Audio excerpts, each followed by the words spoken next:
Parler d'implantologie et spécialement d'esthétique antérieure en 20 minutes, ça, c'était pas possible. J'ai vraiment tourné le problème dans tous les sens, même pour faire plaisir à Corinne et Corinne, c'était pas possible.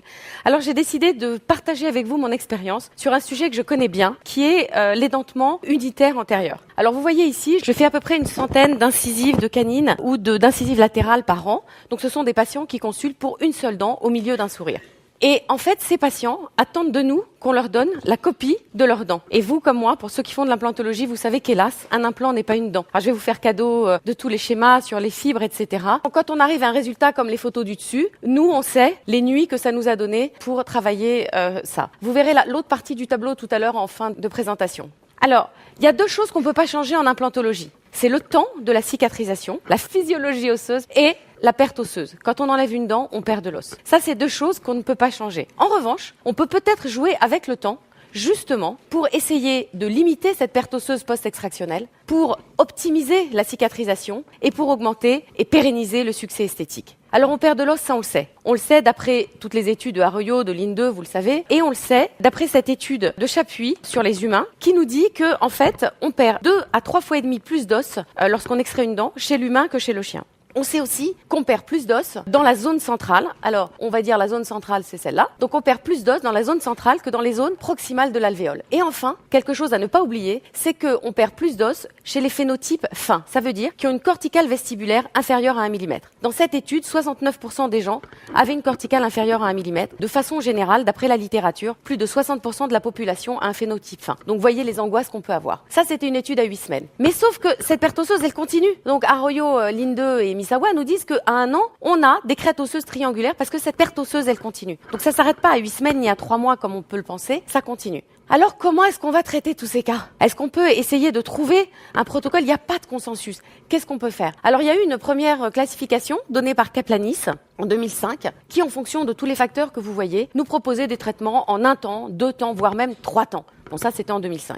En 2009, toute l'équipe de ITI, donc l'équipe de Buser, nous propose une autre classification qui est la plus connue, qui est la SAC classification, qui nous classe les cas en straightforward, advanced ou complexe, sachant que l'édentement unitaire dans la zone esthétique, c'est complexe. Alors moi, je vais faire beaucoup plus simple, je vais vous proposer une classification beaucoup plus simple en fonction de l'image scanner. Pour une dent unitaire, on fait un scanner. Ah oui, je pense qu'il y en a qui disent « Ah mais non, mais pour une unitaire, je fais pas de scanner ». Mais si c'était votre sœur, si c'était votre mère, vous le feriez le scanner. Et bien c'est pareil, pour chaque patient, il faut que vous ayez une image de où vous partez. Lorsque vous aurez la corticale vestibulaire intacte, à ce moment-là, on va appeler cette classe-là situation radiologique 1. Lorsque vous avez une fenestration, on va l'appeler SR2, situation radiologique 2. Lorsque vous aurez une déhiscence, ça sera situation radiologique 3. Et lorsque le site sera cicatrisé, on va l'appeler SR4. Et je vais vous montrer qu'on peut traiter ces 4 situations, qui sont donc les plus fréquemment rencontrées pour l'édentement unitaire. Ça représente la quasi-totalité, vous verrez les résultats du tableau après, des cas rencontrés au cours de mon activité quotidienne. Alors, en vrai, on va prendre le cas de cette jeune fille pour voir la chronologie, et ensuite on verra qu'est-ce qui diffère en fonction des étapes. Alors en fait, il n'y a pas de consensus, ça non plus. Lorsqu'on a ces cas-là, est-ce qu'on va faire delayed? Est-ce qu'on va faire delayed avec une socket préservation? Est-ce qu'on va faire early ou est-ce qu'on va faire immédiat? Alors ce cas-là, si on se réfère à ce que je viens de vous dire, c'est un SR1, donc cortical vestibulaire intact.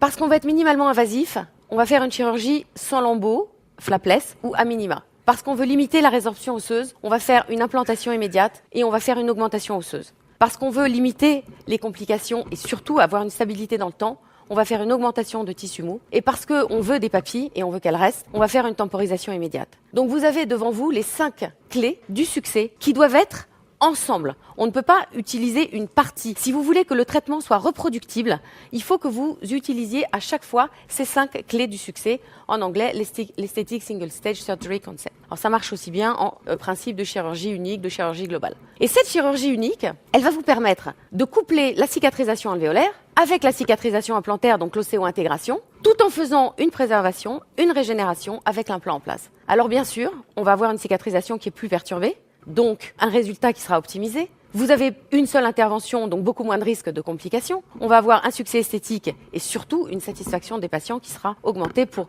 les omnipraticiens qui sont dans la salle. Vous le savez, moi j'ai eu plus d'un cas d'une patiente qui est arrivée en me disant « Moi j'ai vu mon collègue de bureau, vous lui avez tout fait en un et moi mon dentiste il me dit qu'il faut que j'attende, qu'il faut que je porte un dentier, que blabla. Moi je veux pas, c'est pour ça que je viens chez vous. » Donc je vous assure que pour les patients ça compte. En plus, c'est pas ce qui nous fait décider, mais ça compte. Alors, la première clé, Être minimalement invasif, ça c'est dans l'air du temps, mais aussi dans l'air clinique. Lorsqu'on sera en SR1, c'est-à-dire que la corticale vestibulaire sera intacte, on fera une intervention sans lambeaux, ce qui sous-entend une extraction atraumatique. Donc allez-y tout doucement, passez du temps. Et ensuite, pour les SR2, 3, 4, un lambeau à minima. On évite les incisions de décharge à chaque fois qu'on peut. Évidemment, à chaque fois que vous faites des interventions à minima ou flapless, vous aurez une vascularisation qui sera la moins perturbée possible.